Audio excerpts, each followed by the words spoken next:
Hi, I'm Leon Lovelace, and this is Unstoppable Force. Now, I need your help. I got a GoFundMe campaign. I'm going to put a link in the description box below.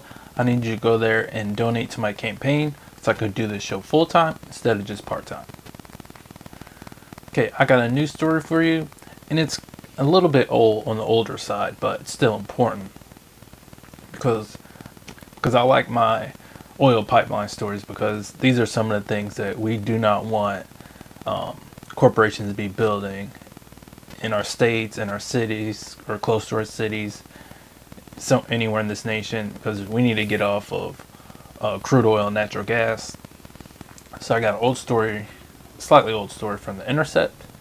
It's from April of this year. It's about the Sabal Trail pipeline. I also have a fairly recent update. I'll talk about that one from another article too. Okay, construction of a new natural gas project in Florida, the Sabal Trail pipeline, is nearing completion as the Trump administration threatens to eliminate federal Everglades restoration and water protection programs. The pipeline would transfer natural gas from a pipeline hub in Alabama to a hub in central Florida.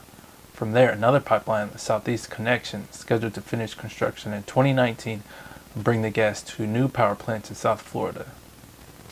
The Everglades region will become the end of the line for gas extracted by hydraulic fracturing as far north as Pennsylvania. Rosemary Cromwell, Miami-based photographer, is interested in what she calls the tenuous space between the political and the spiritual. She photographed Osceola on the Tamami Trail Reservation as Osceola helped conduct the tribe's biannual survey of water quality. And Cromwell attended an action against the Sabal Trail pipeline with Bobby C. Billy, a member of the Council of Original Miccosukee Sonali National Aboriginal People, which rejects federal recognition as a tribe. Okay, here's a little bit of the history of it. At the turn of the 20th century, the southern portion of Florida, starting just below Orlando, was still a sprawling system of tropical wetlands where the Miccosukee people could travel coast to coast by canoe. After multiple invasions by the U.S. Army, many members of the Seminole Nation, which at the time included the Miccosukee, were forced to move to Oklahoma. But a core of holdouts went south, deep into the Everglades, where the Army wouldn't follow them. Eventually, the settlers came anyway, and their descendants continued to come. Last year alone, Florida's population grew by 367,000 people. On average, more than 1,000 people added every day. The Army Corps of Engineers built a complex system of canals and levees, draining the land to make way for sugarcane production and subdivisions. Everglades National Park was established to preserve a sliver of the largest Everglade ecosystem. The layout of the canals means phosphorus-laden runoff ends up flowing into Miccosukee territory, much of which sits at the edge of protected national park, encouraging the growth of weeds and invasive species. Droughts, waters, and regularly flooded land that's become uninhabitable. Osceola's tribe, underwhelmed by the efforts of the state and federal governments, has taken the health of the Everglades into its own hands. Years ago, the tribe forced the EPA to recognize a heightened water quality standard on tribal wetlands. Osceola uses her fleet of airboats to help the tribe conduct a twice-yearly water quality survey, used at times to fight persistent government efforts to cut corners on water restoration efforts. So we need to fight our government to make sure they're working for us and they're protecting our wetlands and our rivers, our oceans and our streams, because those are sources of water, not the ocean, but rivers and streams are sources of water that we need to survive. So this is no laughing matter. This is nothing light that could just be ignored. We gotta make sure that our water is protected.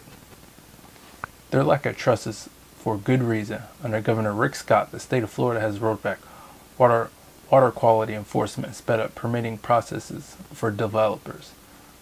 Now, the Trump administration is proposing to further reduce federal support for the Everglades by eliminating, for example, the EPA's South Florida Geographic Initiative, which collects data on phosphorus and mercury contamination in the Everglades. That data was used in a major lawsuit that forced Florida to spend $880 million to reduce agriculture runoff in 2012.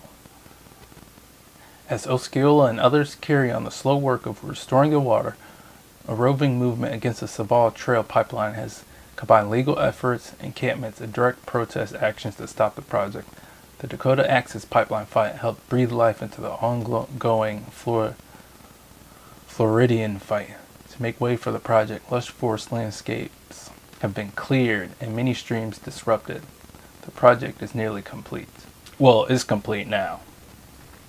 But yeah, because I did another story about how we actually need to strengthen a lot of the forests, and not just in South America with the rainforest, but just forests along North America and South America and all across the globe. We got to start planting more forests and quit clearing out for things like city developments or new city developments and more suburbs and pipelines that we really need to be moving away from.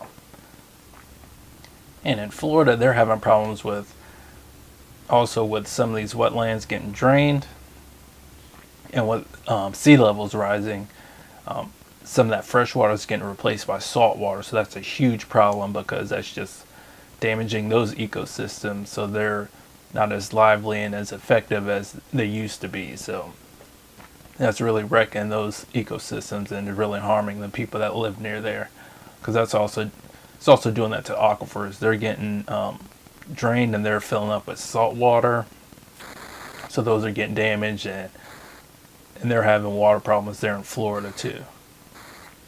And then what happened about 2.5 months ago is that a U.S. District Court of Appeals in Washington, D.C. ruled 2-1 against the Federal Energy Regulatory Commission on Tuesday for failing to include enough information on the impact of greenhouse gas emissions carried by a network of pipelines, including Sabal Trail transmission. The case was filed by the National and Florida Sierra Clubs, a nonprofit environmental advocacy group.